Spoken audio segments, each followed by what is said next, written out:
I'm Claire Fox, otherwise known as Baroness of Buckley for the purposes of this Inside the Lords.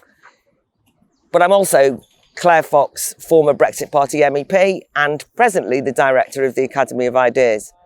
So the Queen's speech is very important in as much as it's where the government of the day, any day, each year announces its legislative programme. It's a highly ceremonial occasion in which, in some ways, the Lords is given for once a year, treated as though it's the most important house because the announcement is made in the House of Lords and those pesky commoners have to kind of petition to get in to hear what the Queen tells us is going to be happening during the year. The problem is that it tends to be, these days, a bit of a sort of spun list, almost like virtue signalling. We're going to announce all these things that are a bit like policies, and there's no way that most of those laws will actually have time to be debated. And you didn't attend. Why did you make the decision? Well, I didn't attend because if you're in the House of Lords, you have to wear the ermine, you have to be part of the procedure. And I mean, it's just not really my style. I sort of said that on social media and somebody said, oh, so much for your principles. You're not, I have nothing to do with principles. I just think my job in the House of Lords is to use it as a platform to try and argue some politics and also to make the House of Lords public to the public, because a lot of the time people don't know what's happening there. I just didn't really, I didn't like the flummery, but it wasn't a kind of principled anti-tradition point. The other woman, notably not there, was the Queen. Do you think that substantially changed it, or do you think that an elected sort of government should even need to involve a monarch? The truth is, constitutionally, the government needs to involve the monarch. If I had been tempted to attend, it was going to be on the basis that the Queen was there, because I appreciate that that might have been one of her public appearances that are increasingly diminishing. As it happened, she wasn't. And I think it slightly took the edge off the importance of it, because constitutionally they had to bring in the crown, have Prince Charles. It wasn't quite the same, I think, from what I gather. But I think that really a modern day society should be a republic, but I'm not such a Republican that I want to start campaigning to get rid of the royal family. So it's a minor matter. Okay, let's get into the points that we heard. One of the big ones you said caught your eye that was sort of is causing an early bit of controversy is the housing bill, that planning permission. What's that about? So there's quite a number of bills that have been put forward on housing. There's one on renters, which is going to give, allegedly, according to the soundbite, a lot more protection for renters from being kicked out by illegally by landlords, and also protection from poor accommodation in the rented sector. There's one on social housing, which is going to concentrate on not increasing the amount of social housing stock, but improving it. The reason why this is controversial is because what wasn't there was a leasehold bill, and the leaseholders who've been subject to all of these arguments around cladding and fire safety were promised all the time. Everyone kept saying next year there'll be a leaseholders bill. So they're very, very annoyed, because leaseholders, we all find out if you're a leaseholder, that it's more or less a form of renting, and there's a lot that needs to be improved.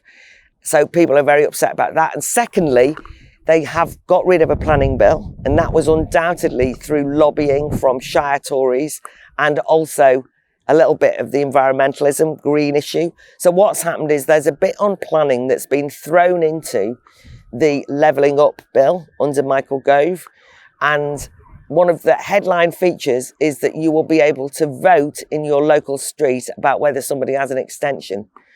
Now, call me old-fashioned, but that is not democracy for me. That is playing with democracy. That appears to be giving people power, but you can imagine the potential for local disputes that that's going to cause.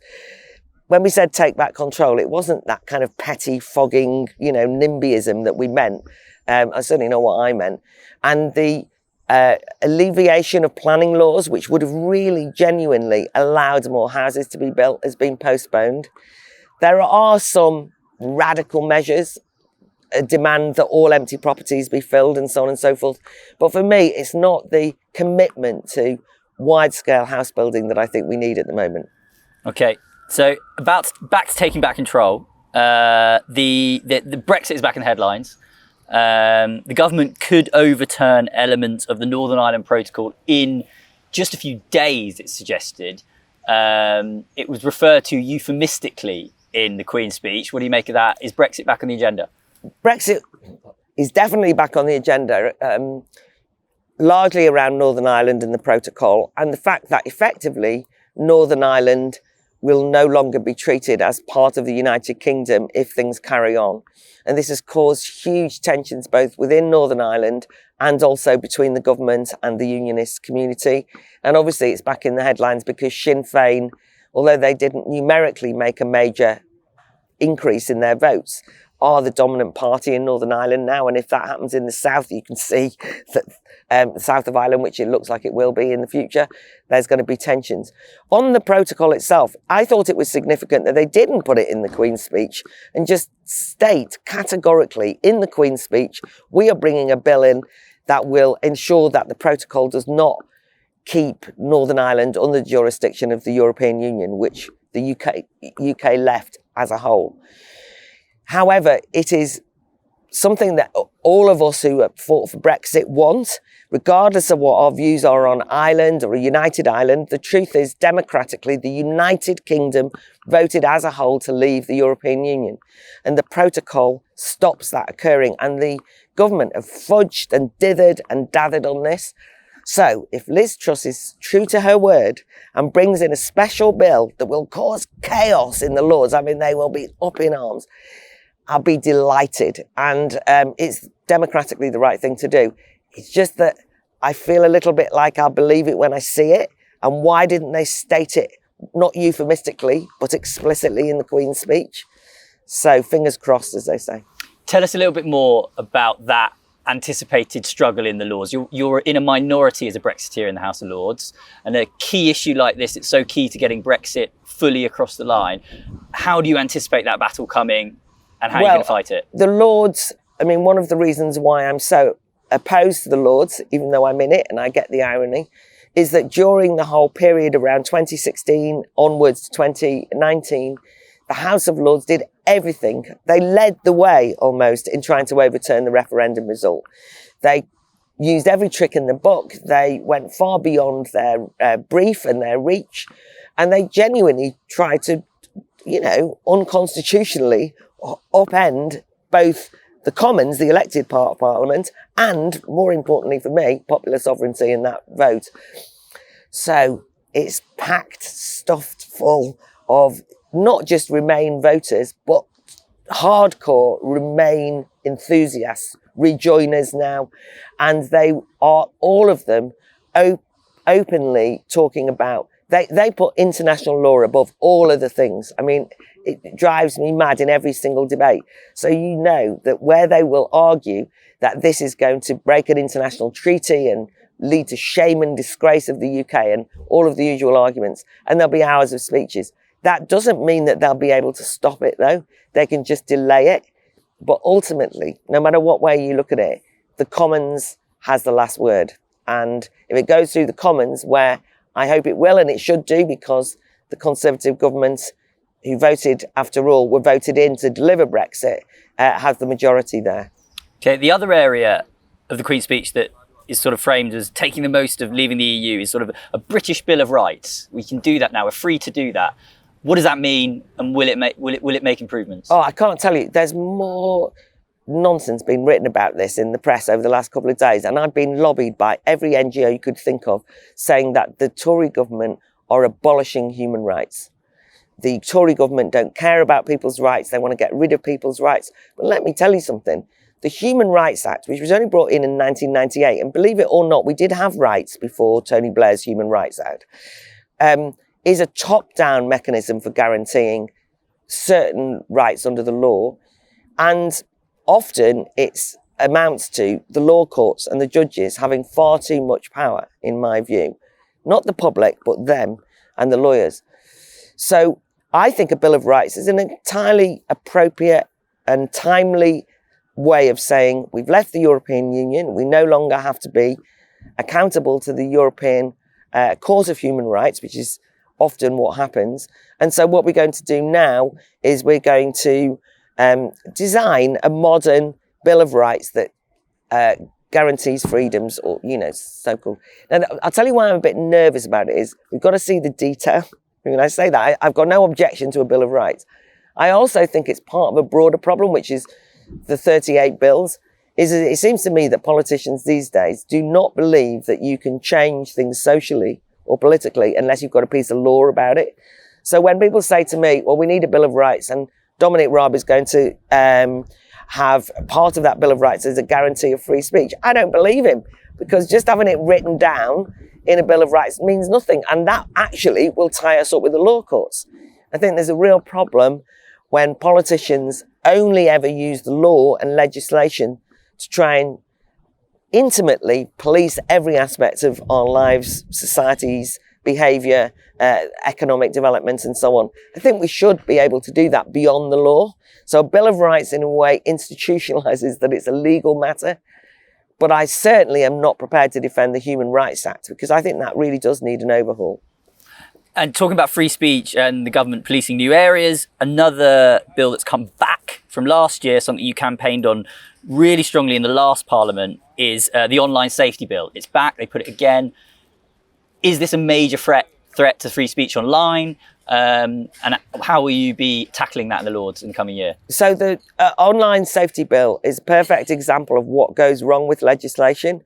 A bill that was originally designed to protect, for example, children having access to violent porn, for example, or access to those horrible suicide sites, about a particularly targeted way of thinking of the most egregious harms, and the way that illegal content online is accessed or, not policed by the social media companies.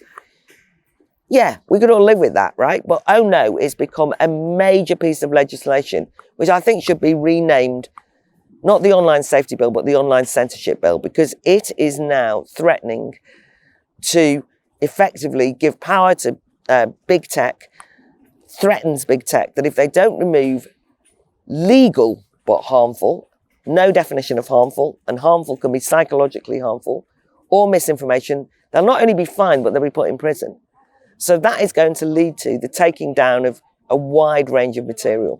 And it's really dangerous and really scary, which is why I think that when the government tell us, oh, look, we've got a Bill of Rights where we're saying free speech, you think, well, get rid of the Online Safety Bill. They've also brought forward the Academic Freedom Bill. And again, that sounds great, doesn't it? Because I support academic freedom. Cancel culture has been a real menace on campuses. I want to support that bill, but I worry about a bill that effectively says we're going to ban censorship. I mean, that doesn't make any sense to me.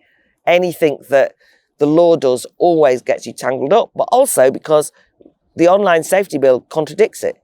So you can be safe to say what you want on campus, but if an academic says something legal but harmful on Twitter, they can get themselves into trouble. Do you expect the Online Safety Bill to get through? There's strong opposition from it building at the moment, and they have to bring it back a second time. Well, I don't think that, I'm sad to say, they haven't brought it back a second time. What happened was they just only started it at the end of the last legislative period, and it's only actually had one outing in the Commons yet. Now, that was because they were refining the bill, allegedly, and there was all sorts of committees, pre-legislative scrutiny. But actually, the government have barely changed anything based on that, but they've tweaked it a bit. So it's more that we're now going to see it push through. When you say there's huge opposition, I'm afraid that I don't think there's huge opposition in either the Commons or the Lords. So the problem with the Lords is often they act as an opposition force to the government of the day, and that is anti-democratic. But actually on this bill, the Lords is not a home of free speech and liberal values, let me tell you. So, of course, they go along with all this. Hate speech should be banned, harmful content should be banned. I mean, they're kind of like at the forefront of this. And even amongst the Commons, I think that the word is only getting out now, particularly amongst backbench Conservatives, that this is a real threat. But I don't know that it's going to be defeated. I tell you what will make a difference, though, is And I hope that you know, GB News and all of the different activist groups can get together on this. If there is a public outcry over it, the government will gulp. The government genuinely think they're doing something that's going to be popular with the public, because they only tell the public, we're doing this to protect your kids from bullying online or things like that. If people really begin to understand what this will mean in terms of their ability to access a wide range of information that's not censored and policed by Ofcom or big tech, then I think people will start to realise what a threat it is. Okay, and we'll check in with you in a later podcast to see how that scrutiny is going.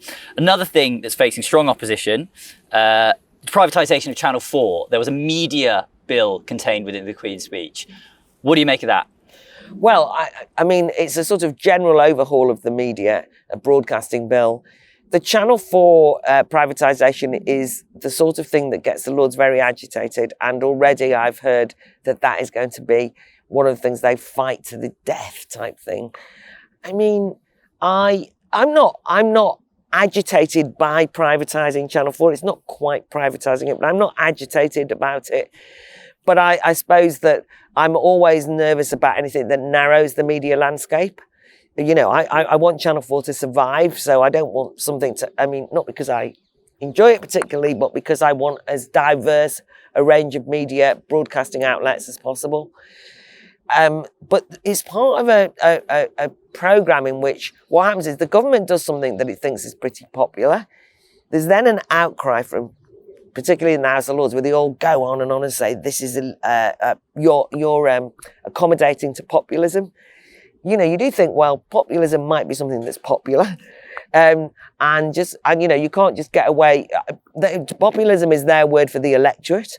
I think that actually, however, on the privatising of Channel 4, I don't think it's something the electorate have been demanding for a long time. And if anything, there is much more dynamism around the licence fee and the BBC, which they've avoided doing anything about. So it's almost like the government are doing this to Channel 4 as a sop to avoiding doing something more substantial on the BBC.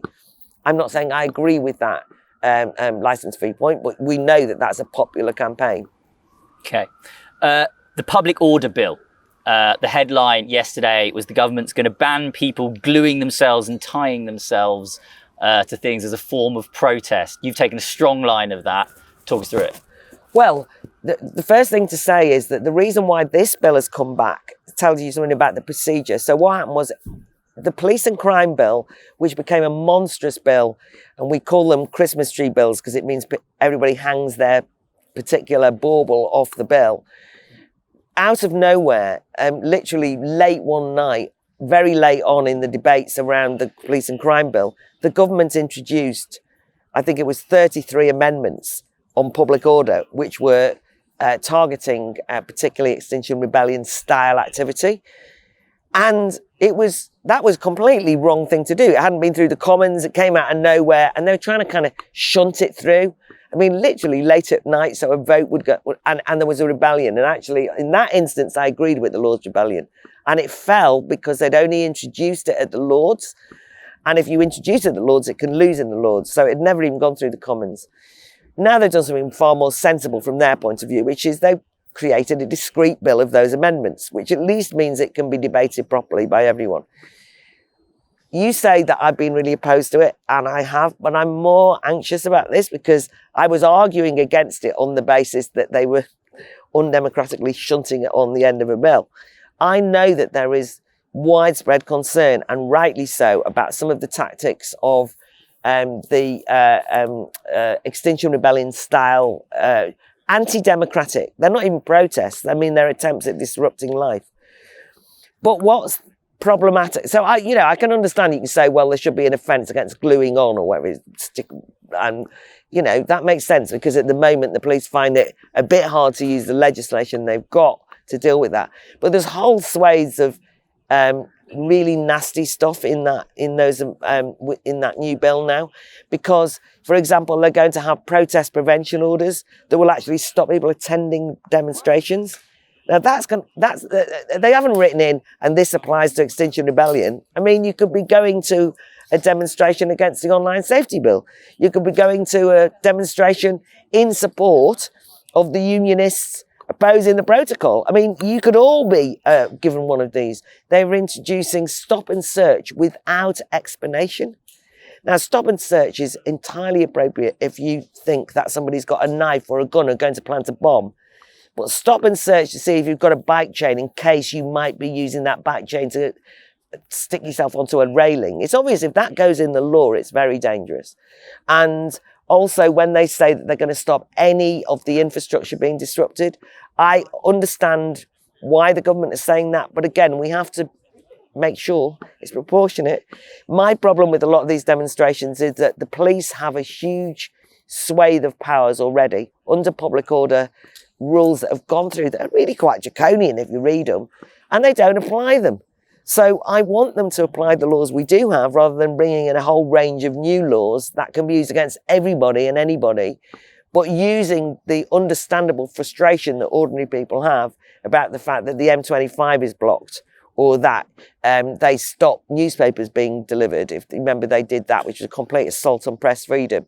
Or if they get in the way of an ambulance going to a hospital, all of those kind of things, which we all find self-indulgent, narcissistic. And when you listen to them, and I've heard a few of them being interviewed recently, where they basically said, oh, we're not trying to persuade anyone. We haven't got time for that. There's a climate emergency. We need to get action now. Well, that's an anti-democratic form of protest. That protests are about having your voice heard, but trying to persuade your fellow citizens to join your cause, not kind of like cutting out the middleman, as in the voters and the electorate and the democratic process, in order that you blackmail and bully people into acting because you're irritating them so much. So yes, deal with them, but this law is over the top in dealing with them. Okay, change tax now. Something else that matters to a lot of our viewers, I think, is the Veterans Bill. What's that, and why was it in the speech? Well, it is important that this has been brought forward. I mean, people say it's long overdue, and I understand that. So this is to do with the fact that veterans of wars can be prosecuted retrospectively, and it actually often centres around the conflict in Ireland, in Northern Ireland, and the Troubles, as it were.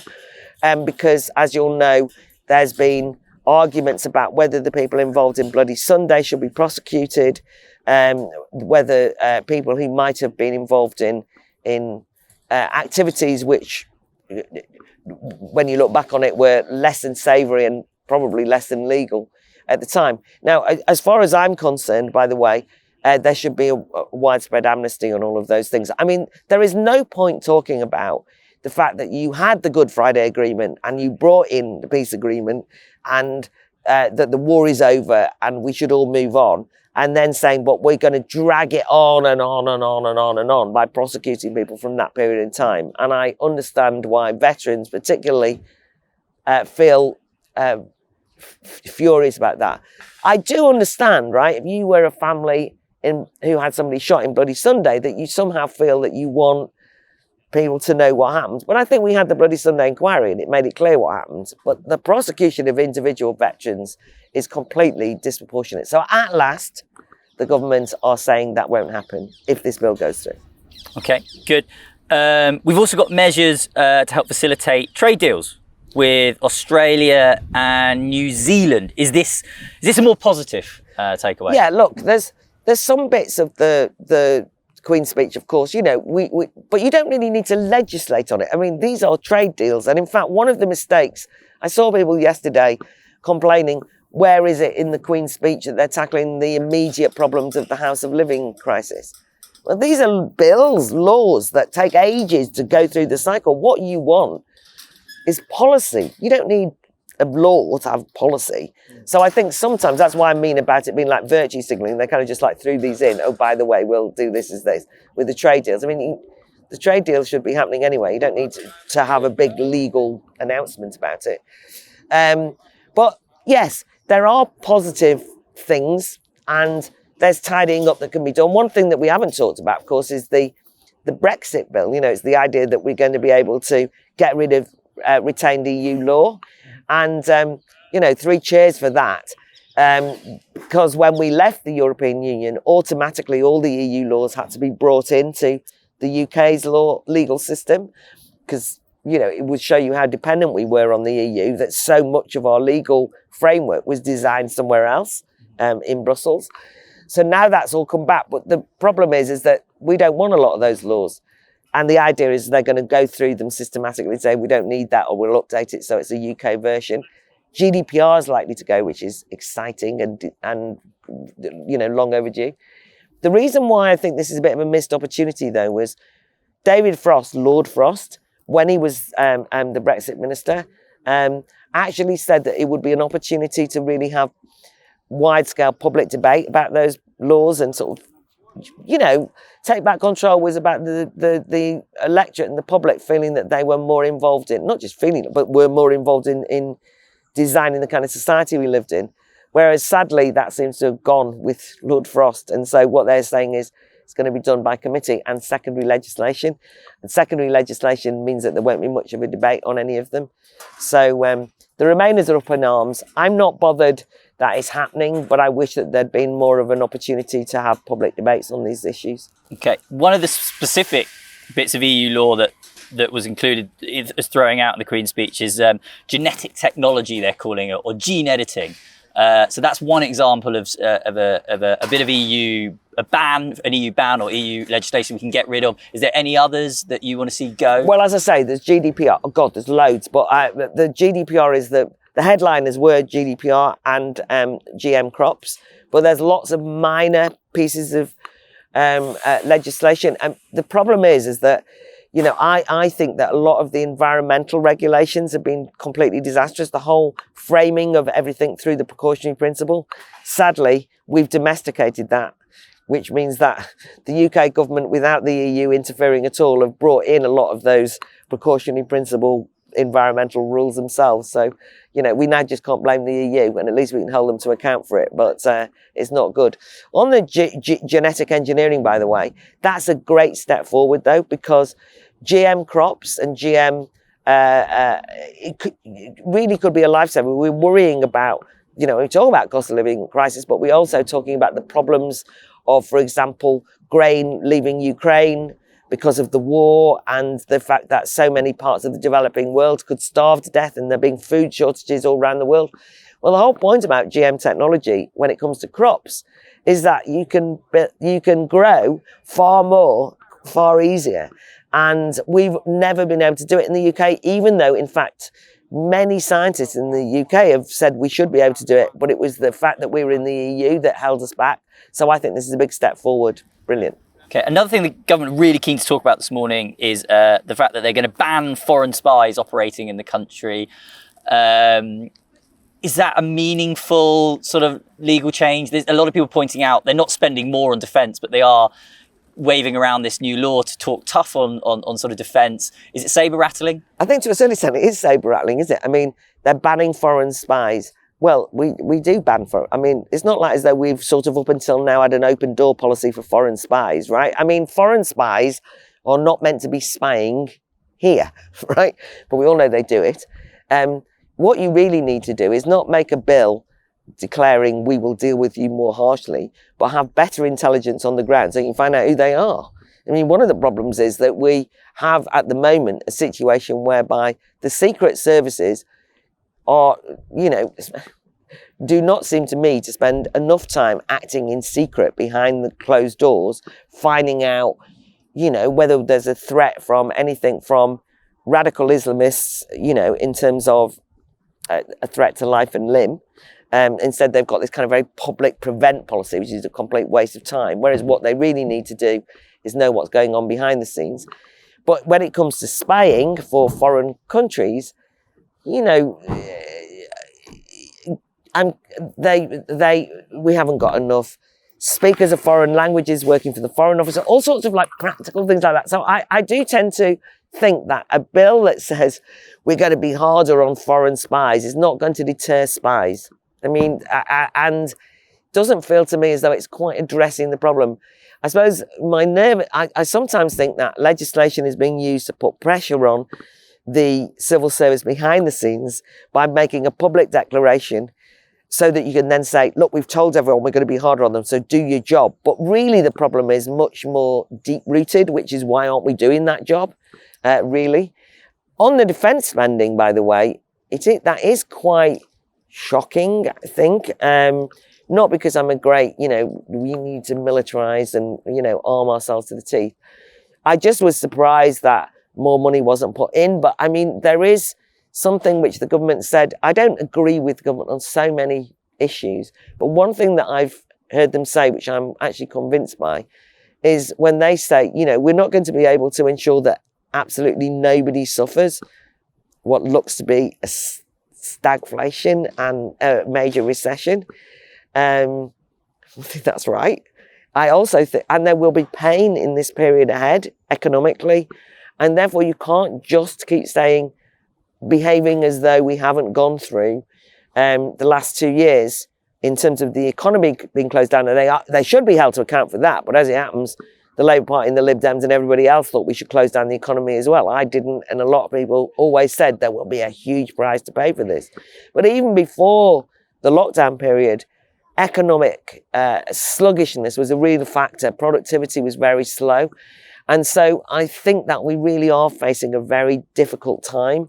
So on the one hand, you can say, why didn't you spend more on defence? But actually, there is a limited amount of flexibility they have at the moment. And that might be because they misused money in terms of continuing furlough for so very long, but really continuing lockdown. So they had to carry on with furlough and the great cost that paid.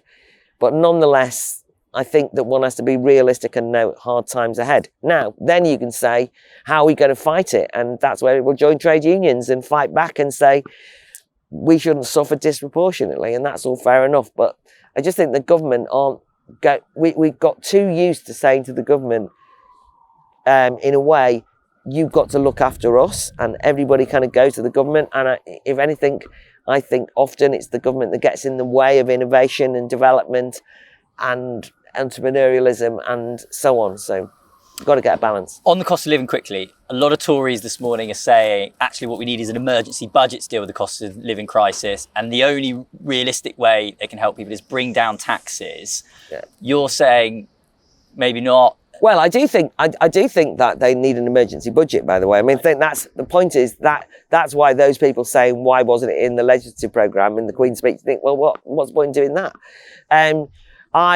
So an emergency budget is one thing, and I do think that the government now have to get serious about what it is that they're going to do about the increasing immiseration of many millions of people potentially, but also how they're going to kickstart the economy. I mean, I think that the Queen's speech was disappointing on that. I mean, you can say we're going to booster-charge the economy, God.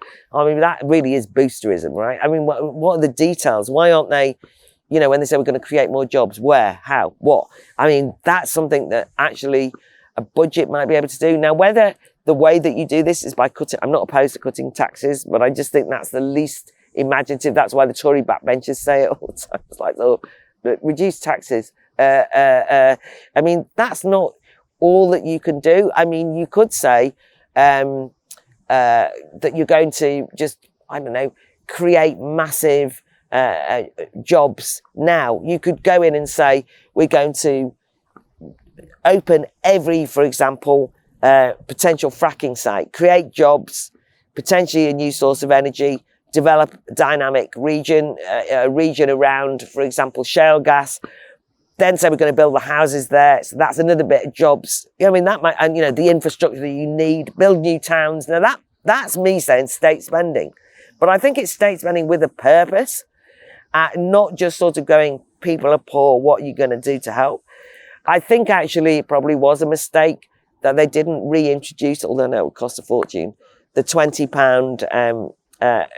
uptick that they'd given people on benefits during the COVID time. I mean, it's the one thing that you think they could probably do it. And actually, quite a lot of Tory backbenchers think that too, by the way. But one thing about this cost of living crisis is people always concentrate on the poorest in society. And I understand that, because this idea of old people turning off the heating and people not eating, and there's all that stories about going on the bus instead of staying at home to keep warm and that, are heartbreaking and heartrending. But actually, what I think that all of us need to bear in mind is those people who've been doing all right, working people, everyone working in their own house, doing all right, I mean, not like flush, but all right. They are going to become more like poor people, potentially. Now, that's a real problem because the governments and all the lobby groups always concentrate on the very poorest, but that's almost because it's almost kind of a bit of poverty porn, and I always feel very uncomfortable. Whereas what, for me, is the big crisis is how ordinary people at all levels of society, working people, middle class, all sorts of people are going to just be like, ouch, and really kind of start seeing, people losing their houses and things like that. So it's a scary time. So I don't know what should go in the budget. I'm not an economist, but I really genuinely think something can be done. And that's why they need to get the best brains in. And I just think they haven't got the caliber. I mean, I just worry. I just think this is the time when really you need everybody who's the best people to be thinking about it. And then you look at who they've got and think, oh my God. One of the few very specifics on the cost of living potentially surprise announcement yesterday was buy one, get one free ban. The ban on buy one, get one free offers is to be done away with. Well, talking of the best brains in the business, the fact that this Conservative government banned buy one, get one free, and then had to announce in the Queen's speech that they were overturning buy one, get one. I mean, why were they banning it? It was a ridiculous notion in the first place. That's nanny statism. Gomez, all part of the anti-obesity thing. And there is still conversations going on about minimum alcohol pricing. They're still talking about these things. And you just think, go away. I mean, it's bad enough. I want to be able to buy a cheap drink. I want to be able to buy 4 for 1, never mind 2 for 1, right? Because you want to, buy cheap food. And that's, a very practical way that you can help deal with inflation. So I'm suggesting that them getting rid of it is brilliant news. More worrying is what kind of an economic strategist came up with that in the first place? Same government. So that would indicate my point about low caliber. Okay. You mentioned fracking earlier quickly. There was some mention of energy yesterday. Did it go far enough? No, nowhere near. I mean, I'm glad they're looking at hydrogen. I'm glad that they're talking about nuclear power. But it's all a bit like, get on with it. I mean, these are the consequence of net zero policies, and we know it's been disastrous. Long-term, short-term, medium-term energy policy, cheap, reliable sources of energy has been very low on the priority list of and the government and the opposition, because they've all been so caught up in this madness around net zero targets. Therefore, what you want to see is a sense of urgency, and that's why I was mentioning fracking. But again, you'd want to hear them say nuclear power stations everywhere. I mean, that's a bit mad, but and hydrogen is good. But what I mean is, you want them to say everywhere you look, there's going to be energy development going on. You know what I mean? And there's complaints about offshore wind. Now, I can't say that I understand the technology of it all, but, fair enough, offshore energy sources, go for it. But I would want to have seen far more in terms of oil, gas, even coal. We need to do something a bit more urgently. So they're constantly hamstrung by looking over their shoulder on climate change. And you can tell that they're saying it, and they say, but don't worry, it'll all be green energies and it's a transition period until this. You think, no, there is a crisis. Get on with it. And this is often an area where you're quite isolated in the Lords. Again, yes. A bit like Brexit. How do you anticipate the net zero policy battle playing out in the House of Lords where you'll be sat? Well, it's quite interesting in terms of the House of Lords, because I have been very isolated, and I was really disappointed when Matt Ridley, Lord or Viscount Ridley, recently resigned from the Lords because he was so fed up of it. Obviously he's a Viscount, so he's got something else to do. But he's been concentrating his work on the issues. But the reason I'm saying that was because he was a very articulate voice arguing against some of these things, and several people like that. But it's a handful. However, having said that, I have noticed that since the cost of living crisis has lurked and energy crisis, there's a little bit less banging the drum on climate change. Now, this still goes on, but I think even the Labour Party is a little bit tempered, because they do know that there's a problem and they can't quite be as enthusiastic. And when they say, a minute to midnight, to quote Boris Johnson, there's a minute to midnight, what are you doing? They also kind of know it's it's 30 seconds to midnight for an awful lot of people when they look at those energy bills. So I think that it will play out slightly differently. I've also noticed a change of tone from government ministers and from Tory backbenchers as well, because some of the populist arguments that say, what are you doing? You've caused this problem to happen, means that they're rather mortified because they do know they've neglected the energy issue. Another issue that the Brexit Party campaigned on strongly when you were part of it was HS2. In yesterday's speech, they announced funding for the line between Crewe and Manchester, linking up parts of the north. Is that a good thing? Well, listen, HS2, a lot of people say shouldn't ever be happening at all. But as somebody from that area, getting from Crewe to Manchester quickly, bloody brilliant. Yeah. So, of course, improving infrastructure links in the north is hugely important. By the way, all those climate activists who say don't drive your car and walk and cycle, you can tell they don't live anywhere normal. I mean, what I mean is you cannot get around huge swathes of the United Kingdom. You can't get to work if you're dependent on either on public transport or on cycling or walking, right? And the rail networks and the bus networks are disastrously poor and weak on parts of the northwest in particular, but also Yorkshire. So yeah, anything that improves them, as far as I'm concerned. That and net zero, I'm sure things will pick up on this podcast in the future. Quick last few things that I want to get your view on in this first podcast: the Nationality and Borders Bill, the Rwanda plan. You sat through what you described as hours of sob stories and speeches in the Lords, people comparing it to the Nazis and stuff.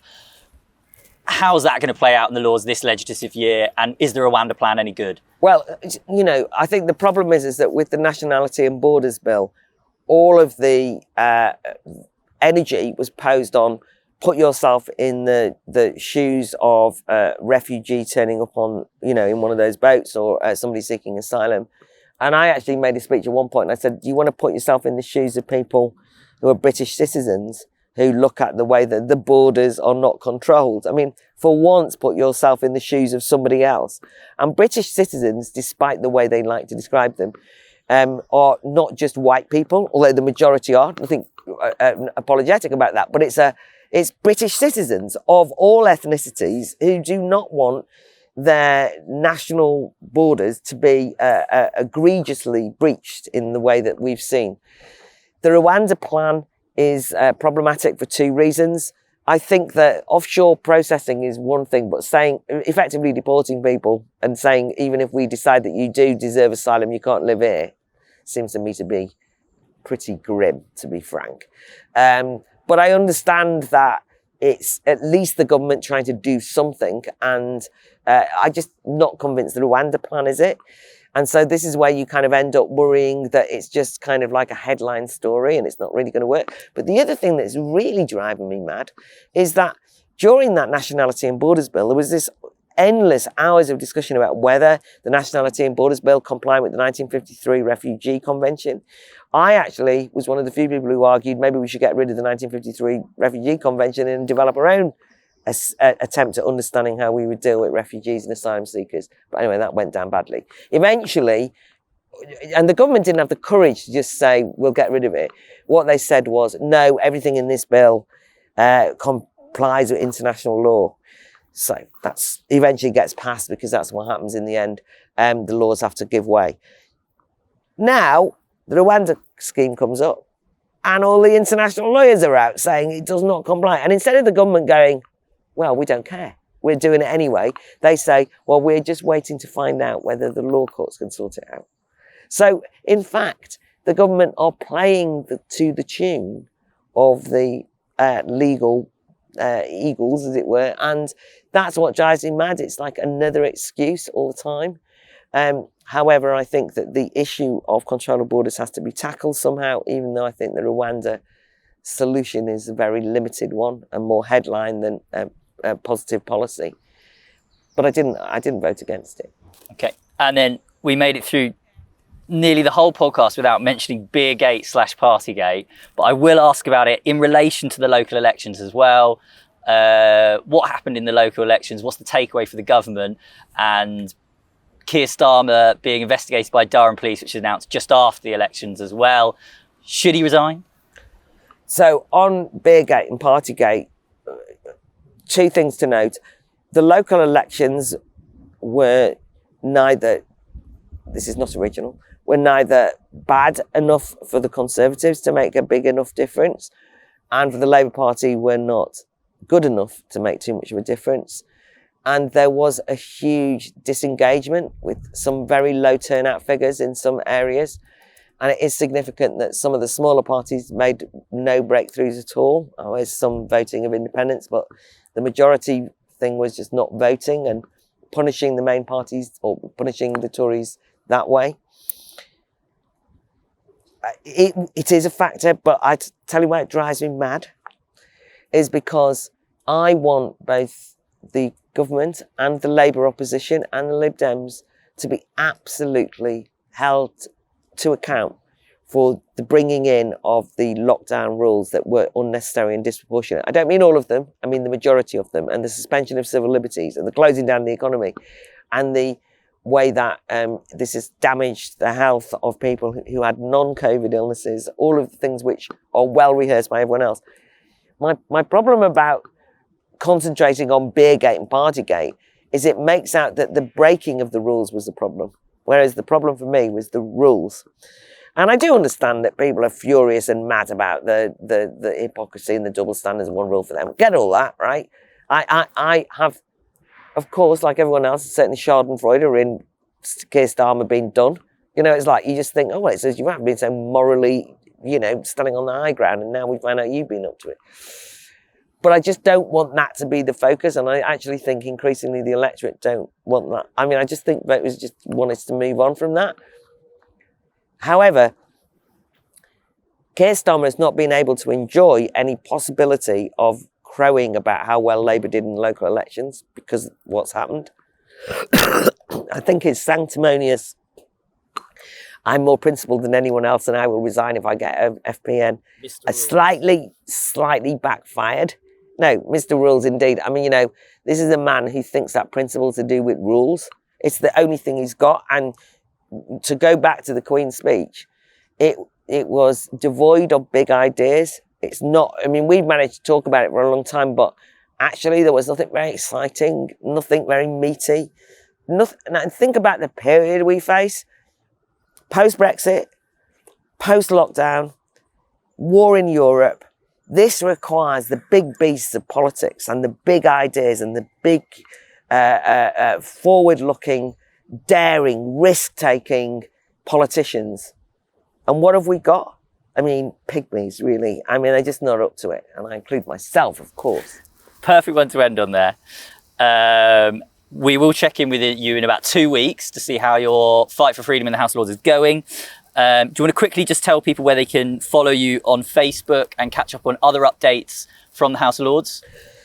So my Inside the Lords YouTube channel will be advertised on this site because I don't know how to say www and all that sort of palaver. But yes, I do a weekly Inside the Lords that's far less professional than this, which is a kind of quick catch up. And all my speeches go on my Claire Fox website and are on the YouTube channel as well. Because if there's one thing that you need to do is to find out what's going on inside the Lords. And I'm not elected, but at the very least, I try and be a little bit accountable to voters by at least showing them what's going on. Thank you very much.